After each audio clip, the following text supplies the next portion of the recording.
السلام عليكم ورحمة الله وبركاته. إن الحمد لله نحمده ونستعينه ونستغفره ونعوذ بالله من شرور أنفسنا وسيئات أعمالنا. من يهده الله فلا مضل له ومن يضلل فلا هادي له. أشهد أن لا إله إلا الله وحده لا شريك له وأشهد أن محمدا عبده ورسوله لا نبي بعده. اللهم صل وسلم وبارك على عبدك ونبيك محمد وعلى آله وصحبه ومن اهتدى بهديه إلى يوم القيامة. قال الله جل وعلا: يا أيها الذين آمنوا اتقوا الله حق تقاته ولا تموتن إلا وأنتم مسلمون. أما بعد, saudaraku fillah rahimani wa rahimakumullah. Alhamdulillah, segala puji bagi Allah Subhanahu wa taala, Ar-Rahman Ar-Rahim, Zat yang Maha Pengasih, Zat yang Maha Penyayang.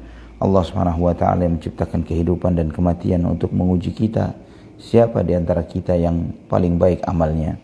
Alhamdulillah, pada kesempatan ini kita diberi kesempatan oleh Allah Subhanahu wa taala untuk melanjutkan kajian kita dari kitab Tauhid. Dan alhamdulillah kita masuk di bab 11. Menyembelih binatang dengan niat karena Allah dilarang dilakukan di tempat yang dipergunakan untuk menyembelih binatang bukan karena Allah Subhanahu wa taala. Atau dengan bahasa yang lebih ringkas, mungkin dilarang menyembelih hewan kurban atau menyembelih binatang di tempat ritual orang musyrik.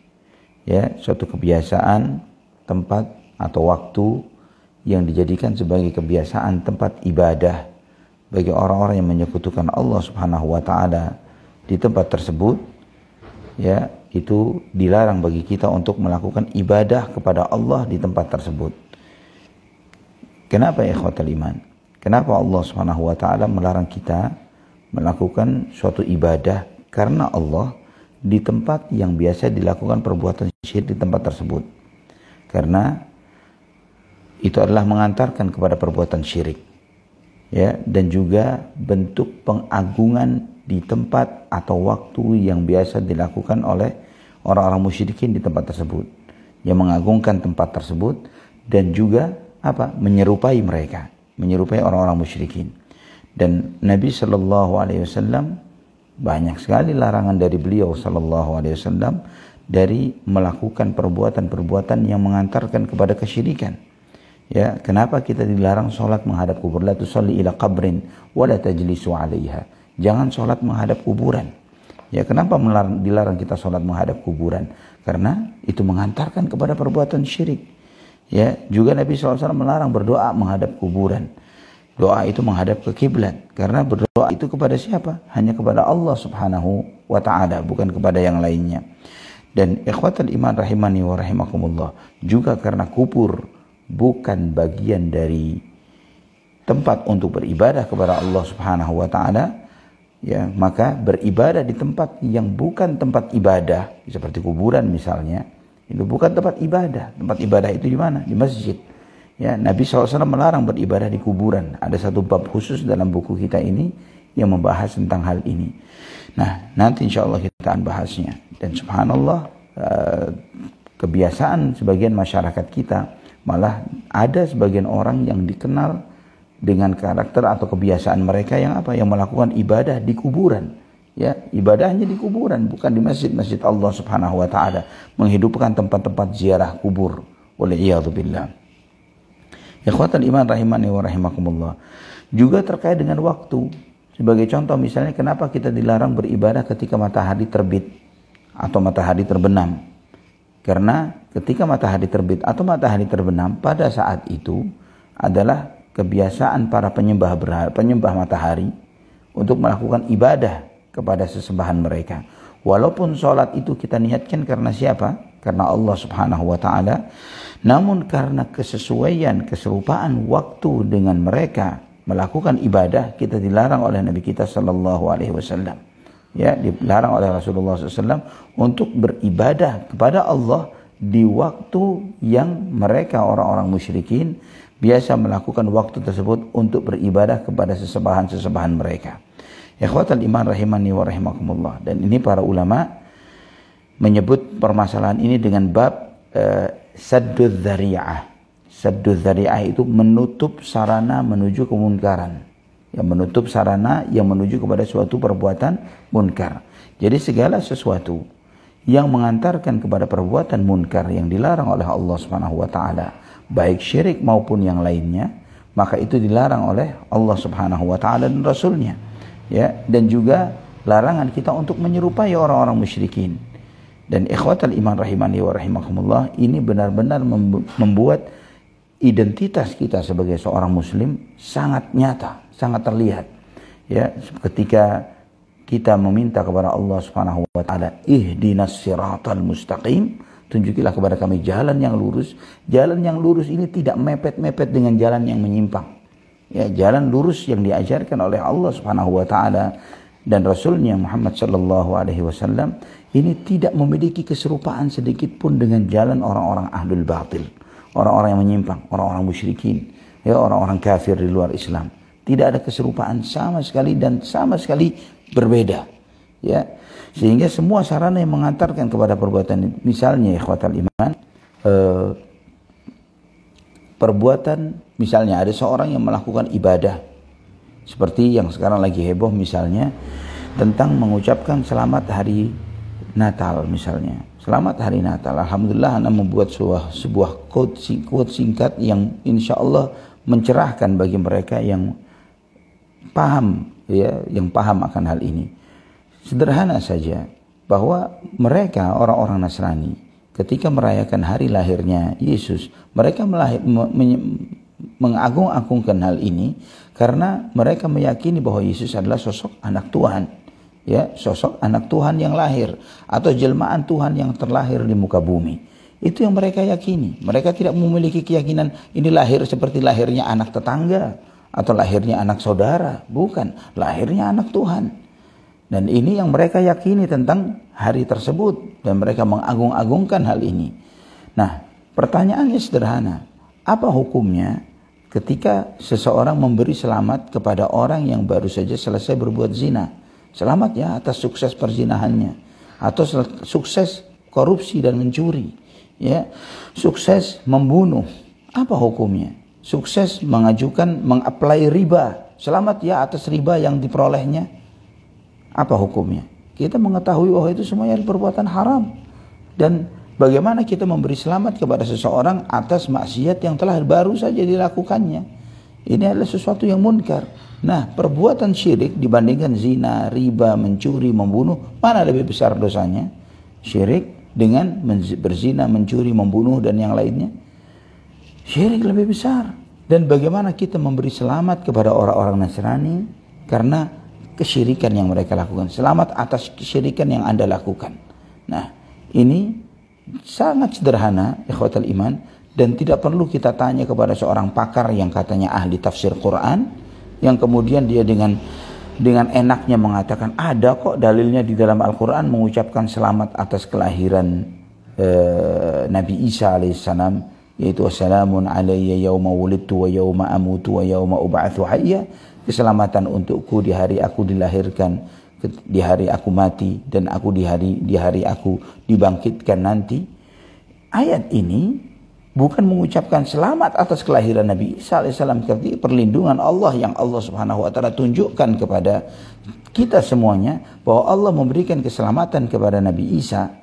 Dari siapa keselamatan itu? Bukan dari selamat dari saya, dari kiai, dari syekh, dari habib, dari siapa.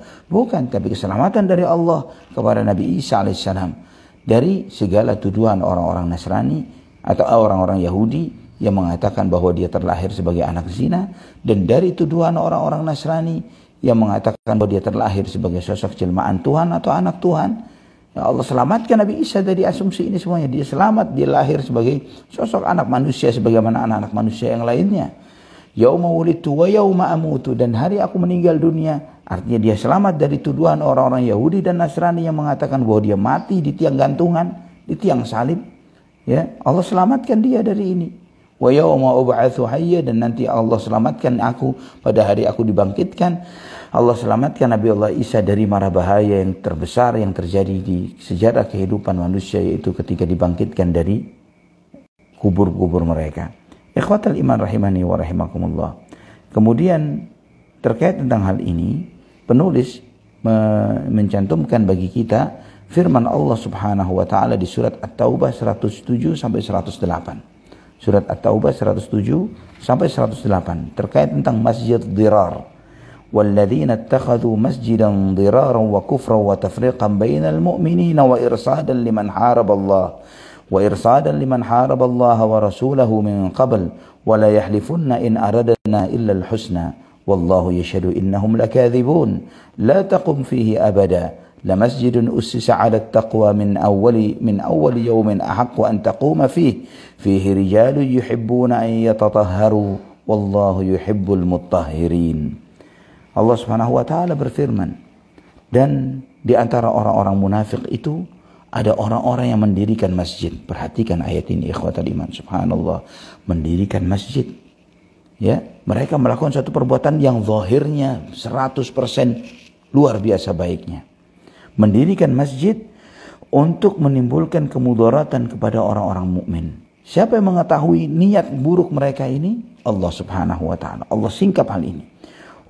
Untuk menimbulkan kemudaratan kepada orang-orang mukmin, untuk kekafiran dan untuk memecah belah orang-orang mukmin serta menunggu kedatangan orang-orang yang telah memerangi Allah dan Rasulnya sejak dahulu.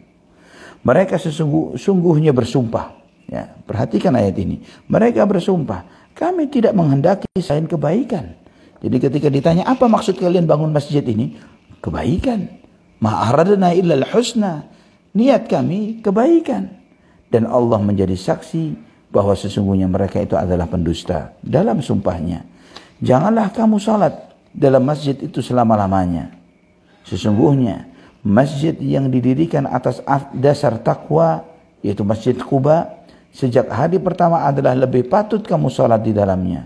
Di dalamnya ada orang-orang yang ingin membersihkan diri, dan Allah menyukai orang-orang yang membersihkan diri. Subhanallah, subhanallah. Ayat-ayat ini ikhwatal iman disebutkan oleh para ulama dengan pembahasan tentang kisah tentang masjid dirar. Ya, masjid yang dibangun dengan niat buruk. Masjid yang dibangun untuk memecah belah umat Islam. Masjid yang dibangun untuk menimbulkan kerusakan. Masjid bukan hal yang biasa. Allah Subhanahu wa taala melarang Rasulullah sallallahu alaihi wasallam salat di masjid yang seperti ini. Kisah tentang Masjid Dirar ini adalah ada seseorang yang bernama Abu Amir. Ya, Abu Amir, dan Abu Amir ini digelari oleh Nabi sallallahu alaihi wasallam dengan gelar Al-Fasiq, orang yang fasik. Subhanallah. Ya, Abu Amir ini dikenal sebagai orang yang ahli ilmu. Karena memang orang munafik ini ikhwatal iman, orang munafik ini tidak akan memiliki pamor dan kedudukan kecuali dengan latar belakang ilmu yang dimilikinya. Orang-orang munafik ini latar belakang kemunafikan pasti bersumber dari ilmu yang dia miliki, jabatan yang dia punya, ya. Karena pasti tidak akan menonjol orang munafik itu kecuali dengan hal tersebut. Kalau munafik yang istilahnya yang rendahan tidak akan dilihat orang. Nah, Abu Amir ini orang yang memiliki wawasan yang sangat luas. Dia membaca buku-buku terdahulu. Ya, bukan hanya membaca kitab Taurat, Zabur dan Injil juga, tapi buku-buku terdahulu dia membacanya. Sehingga sebagian masyarakat jahiliyah karena kagum dengan kebiasaannya ini, dengan kemampuan, dengan keilmuannya si Abu Amir ini, sampai memanggilnya dengan panggilan Abu Amir Ar-Rahib. Abu Amir sang pendeta. Padahal bukan pendeta, bukan Yahudi, bukan Nasrani. Orang Arab, orang-orang yang ada di masyarakat Madinah. Ya, namun karena wawasannya yang sangat mendalam, maka dipanggil dengan Abu Amir Ar-Rahib. Mereka sangat mengaguminya karena kepandaiannya di dalam pemahaman terhadap agama-agama. Ketika Nabi SAW hijrah ke kota Madinah, dia tidak mau beriman kepada Rasulullah SAW. Dia iri dengan Nabi SAW.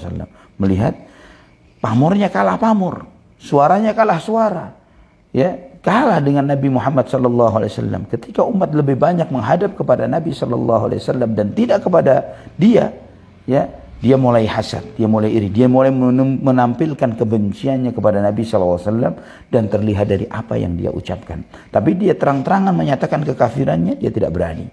Ya, resikonya berat. Pilihannya antara dia lari meninggalkan kota Madinah, ya, atau menunjukkan posisi tidak beriman kepada Nabi, melawan Rasulullah SAW, dan itu lebih berat lagi ketika dia tetap berada di kota Madinah, atau pura-pura beriman dan tinggal di sekeliling orang-orang beriman yang ada pada saat itu. Itu pilihan yang dia pilih, pura-pura beriman. Maka Nabi SAW sampai menggelarinya dengan sebutan Abu Amir Al-Fasiq, ya, karena dia sikap pura-pura berimannya ini. Ketika dia sekali waktu si Abu Amir ini berangkat ke negeri Syam, dia bertemu dengan orang-orang Nasrani di sana, dan kemudian dia membuat makar, rencana di sana untuk melawan Rasulullah SAW. Dan dia pun kemudian mendapatkan ide bagaimana memobilisasi masyarakat, memobilisasi teman-temannya untuk melemahkan dakwah Rasulullah SAW yang ada pada saat itu di kota Madinah. Maka dia dari negeri Syam itu mengirim surat ke teman-temannya yang ada di kota Madinah. Dia mengusulkan, kita harus punya tempat spesifik, harus punya tempat kumpul, ya, markas untuk kita diskusi, markas untuk kita bermusyawarah, membuat rencana-rencana untuk melemahkan dakwah Nabi Muhammad SAW dan para sahabatnya. Ya, ini tempat kumpulnya musuh-musuh Rasulullah SAW di kota Madinah. Jadi tempat mereka bermusyawarah untuk membuat makar dan tipu daya. Ikhwatal iman rahimani wa rahimakumullah. Namun mereka tinggal di mana? Di Madinah. Mereka tinggal di Madinah, mereka tidak akan berani untuk membangun sebuah tempat markas makar. Ya. Maka bagaimana bentuknya? Supaya markas ini diterima oleh Nabi SAW, diterima oleh para sahabatnya, dan mereka berbaik sangka dengan apa yang mereka lakukan. Ya, dan semua orang-orang beriman berbaik sangka dengan perilaku orang-orang munafik ini. Maka mereka berinisiatif, bagaimana kalau kita bangun masjid? Bangun masjid. Pasti Nabi SAW tidak akan curiga kalau kita bangun masjid. Itu asumsi mereka seperti itu. Pasti para sahabat berhusnudzon. Kalau ditanya apa tujuannya bangun masjid, padahal sudah ada Masjid Quba, ya, Masjid Nabawi. Kenapa bangun masjid baru ini? Tujuannya adalah, ya, bagi orang yang berangkat, yang rumahnya jauh dari Masjid Quba, maka mereka berangkat ke masjid yang kami bangun ini. Ya, atau orang yang sakit, atau malam yang hujan yang mereka tidak bisa berangkat ke masjid yang jauh, ya, atau di musim dingin, maka kita menyediakan membangun masjid yang dekat rumah supaya meringankan mereka-mereka yang jauh. Itu mereka sampaikan.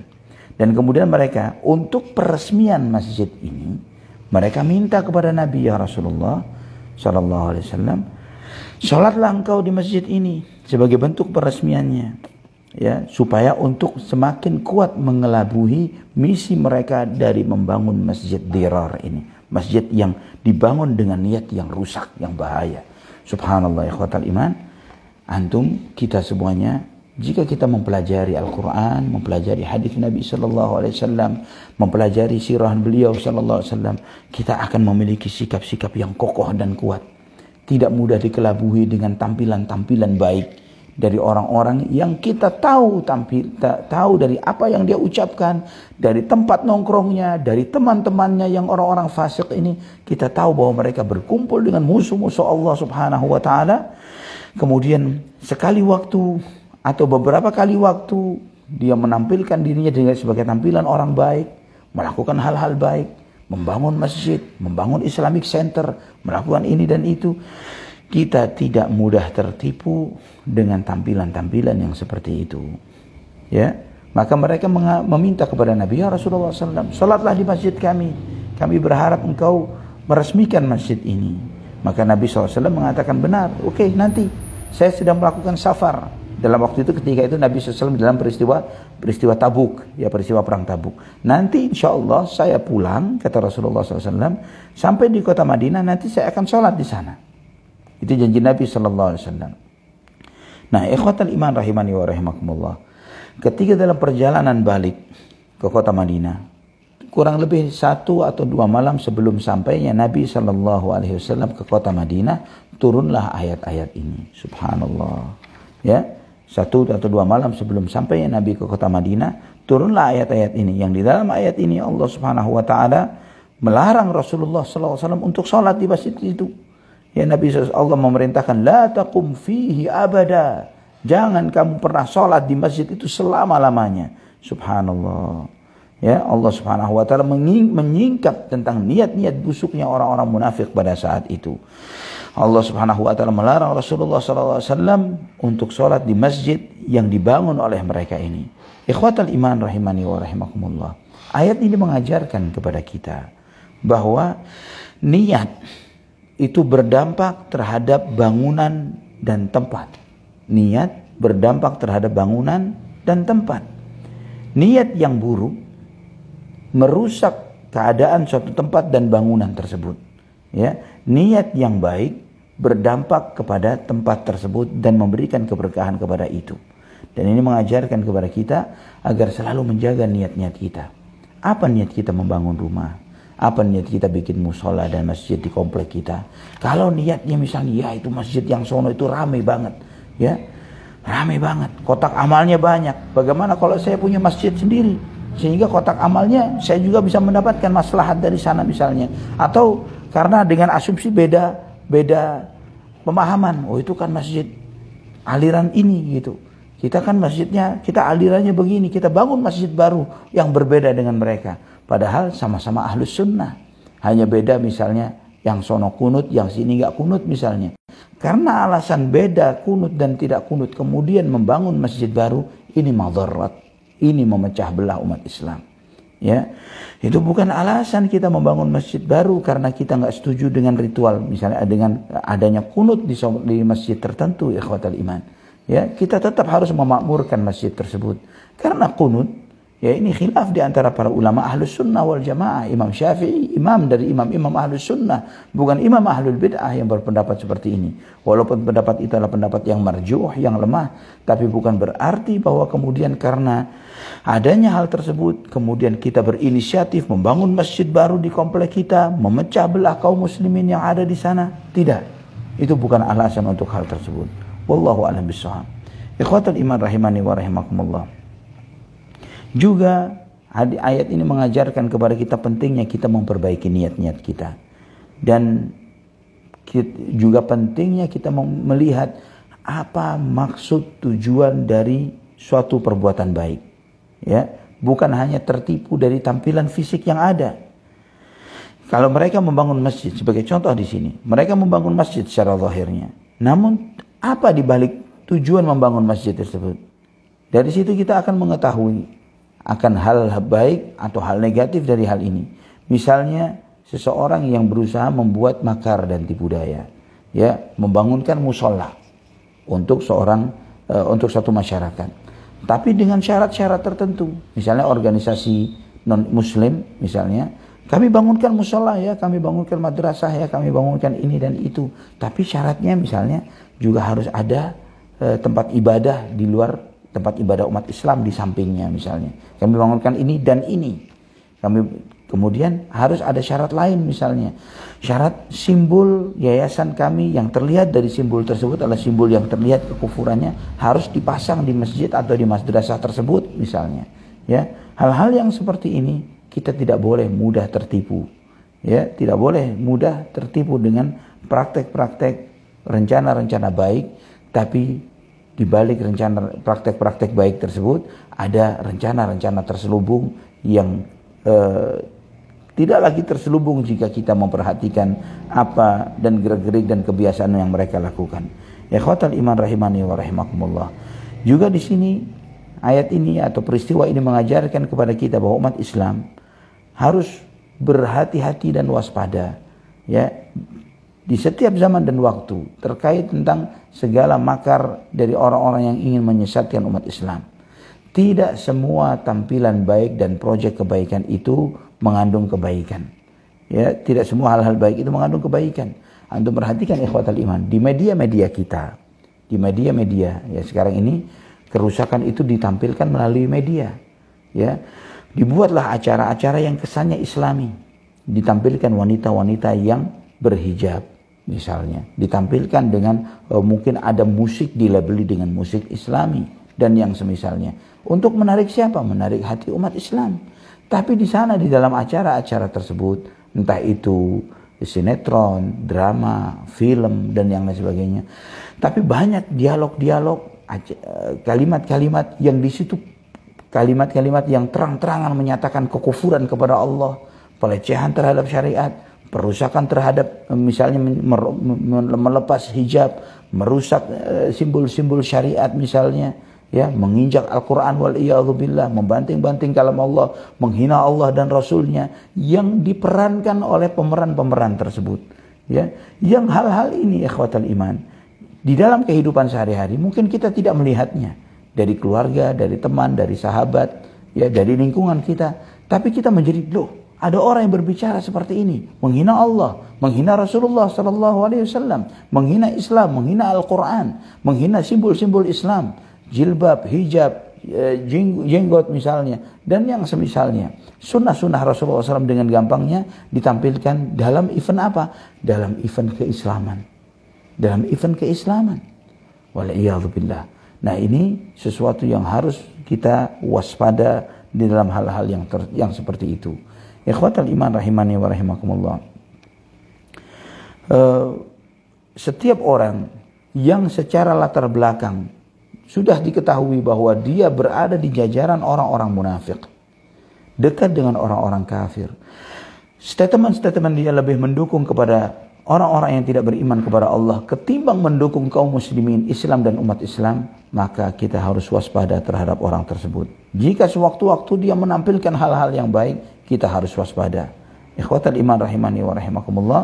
Dan juga ayat ini menunjukkan akan keutamaan Masjid Quba. Ya, Masjid Quba. Karena Allah Subhanahu wa taala telah mengingatkan Nabi sallallahu alaihi wasallam bahwa masjid yang pertama kali dibangun, ya, la masjidun ussisa 'ala taqwa min awwali yaumin ahaqqu an taquma fihi. Masjid yang dibangun di atas ketakwaan. Subhanallah. Maka antum melihat ikhwatal iman, Masjid Dirar ini masjid dibangun di masa Rasulullah sallallahu alaihi wasallam. Tapi apakah ada jejaknya saat ini? Tidak ada. Tidak ada jejaknya. Tapi Masjid Quba sampai hari ini, Masjid Nabawi sampai hari 1400 tahun masjid itu. Dan bagaimana pahala orang yang membangun sebuah tempat yang diniatkan karena Allah, maka antum lihat ikhwatal iman, di antara keberkahan yang Allah berikan bagi orang yang berniat ikhlas dengan apa yang dia perbuat. Apa yang di antara keberkahannya? Allah langgengkan amal ibadahnya. Allah jaga. Tidak mudah sirna. Apapun bentuknya. Apapun bentuknya. Antum perhatikan karya-karya para ulama. Seperti Imam Syafi'i, Imam Malik, Abu Hanifah, Imam Ahmad bin Hanbal, Bukhari, Muslim dan yang lainnya, Imam Nawawi, Ibnu Taimiyah, Ibnu Qayyim, ulama-ulama salaf terdahulu. Mereka menulis karya-karya mereka di zaman yang tidak ada mesin cetak. Tidak seperti zaman sekarang. Sebentar kita bisa upload di mana-mana karya tulis kita. Tapi di zaman itu tidak ada mesin cetak. Ketika saya menulis sebuah buku di zaman tersebut, kemudian ada orang ingin punya karya itu, dia entah itu dia harus menulis ulang sendiri atau membayar seseorang untuk menulis ulangkan untuk dirinya. Ini di masa tersebut. Namun dan juga yang berikutnya, ketika mereka menulis sebuah karya, tidak ada istilah hak cipta dilindungi oleh undang-undang. Ini milik saya. Siapa yang mau copy, mau ini harus copyright dari saya. Tidak ada zaman seperti itu di masa mereka. Siapa yang mau membaca karya tulis Imam Syafi'i, silahkan. Bahkan Imam Syafi'i sampai mengatakan apa? Aku berharap setiap orang belajar dari ilmuku tanpa sedikit pun menisbatkan ilmu ini kepada diriku. Itu kata Imam Syafi'i. Aku berharap semuanya belajar ilmu ini. Namun jangan ada satupun yang menisbatkan kepada diriku. Biar dinisbatkan kepada orang lain tidak apa-apa. Tidak perlu kepada Imam Syafi'i. Subhanallah ikhwatal iman. Karena ikhlasnya Allah jaga. Karena ikhlasnya sudah 1200 tahunan. Karena Imam Syafi'i sampai hari ini kita bisa menikmatinya. Kita bisa subhanallah sampai menganggap beliau seperti orang yang masih hidup. Imam Syafi'i berkata begini tentang permasalahan ini, Imam Ahmad berkata begini tentang permasalahan itu, Imam Malik seperti ini. Seperti beliaunya masih hidup di Makkah, di Madinah atau di mana yang ditanyakan tentang masalah ini dan beliau menjawab permasalahan-permasalahan itu. Itu berkahnya ikhlas. berkahnya ikhlas yang tidak akan didapatkan bagi mereka yang tidak ikhlas. Wallahu ta'ala ala wa alam bisawab. Sudah 30 menit ikhwatal iman. Insyaallah besok kita lanjutkan hadis Nabi sallallahu alaihi wasallam yang lebih mendetail. Ya, hadis Thabit bin Ad-Dhahhak radhiyallahu an yang secara lebih mendetail Nabi sallallahu alaihi wasallam ketika ada seorang bernazar, saya sampaikan terjemahannya saja, akan menyembelih seekor onta di Buwana. Lalu orang itu bertanya kepada Nabi sallallahu alaihi wasallam. Nabi pun bertanya, apakah di tempat itu pernah ada salah satu dari berhala-berhala jahiliyah yang disembah? Para sahabat menjawab, tidak pernah ya Rasulullah. Beliau bertanya lagi, dan apakah di tempat itu pernah dilaksanakan salah satu perayaan hari raya mereka? Mereka menjawab, tidak ya Rasulullah. Maka Rasulullah SAW bersabda, penuhilah nazarmu itu, karena sesungguhnya tidak ada pemenuhan suatu nazar dalam bermaksiat kepada Allah dan pada perkara yang di luar hak milik seseorang. Nabi bertanya dua hal, apakah di sana pernah ada berhala? Apakah di sana pernah diadakan perayaan hari raya orang kafir atau tidak? Nah, ini yang akan menjadi pelajaran kita besok, ikhwatal iman, bahwa di tempat yang biasa dilakukan perbuatan munkar dan syirik, ya, perbuatan hari raya orang-orang kafir, kita dilarang beribadah kepada Allah di tempat tersebut dan di waktu itu, ya, untuk kerupaan dengan mereka. Subhanallah. Ini yang insya Allah akan kita dalami lebih dalam lagi besok ketika kita membahas hadis yang diriwayatkan oleh Abu Dawud dengan isnadnya menurut persyaratan Al-Bukhari dan Muslim ini. Ini sebelum kita tutup ada satu pertanyaan. Assalamualaikum Ustaz, semoga Allah melindungi Ustaz dan keluarga. Barakallahu fikum. Ustaz, bagaimana hukumnya jika kita salat di masjid yang mana di balik masjid arah kiblat ada kuburannya? Tidak boleh, ikhwatal iman. Ya, di balik kiblat ada kuburannya, maka jika masjid itu dibangun terlebih dahulu, kemudian memakamkan seseorang di arah kiblatnya, maka memang ada niat buruk dari orang tersebut. Dan ingat, niat buruk atau niat baik, tapi dengan cara yang buruk yang dilakukan oleh seseorang tidak membuat perbuatan itu menjadi baik. Ya, niat yang baik tapi cara yang buruk. Maksudnya cara yang buruk bagaimana? Ada seseorang pernah mengatakan ke anak pada waktu itu, saya ingin membangun masjid. Dan nanti insya Allah saya berharap ketika saya nanti mati, saya berharap supaya saya dimakamkan di sisi kiblat, supaya saya disolati 5 waktu. Ini ada suatu hal yang batil. Bagaimana dia disolati 5 waktu? Tidak ada istilah yang seperti ini. Karena solat itu ada berdiri, ada ruku, ada sujud. Yang kita lakukan itu semuanya untuk siapa? Karena siapa? Allah subhanahu wa ta'ala. Tidak boleh kita ruku kepada selain Allah. Tidak boleh kita sujud kepada selain Allah. Dan ketika dia berniat seperti itu, bukan niat disolati, dia niat disembah sebagai tandingan Allah subhanahu wa ta'ala. Dia berharap jenazah atau kuburannya ini disujudi, dirukui oleh semua umat Islam yang sholat di masjid tersebut. Wal'iyadzubillah.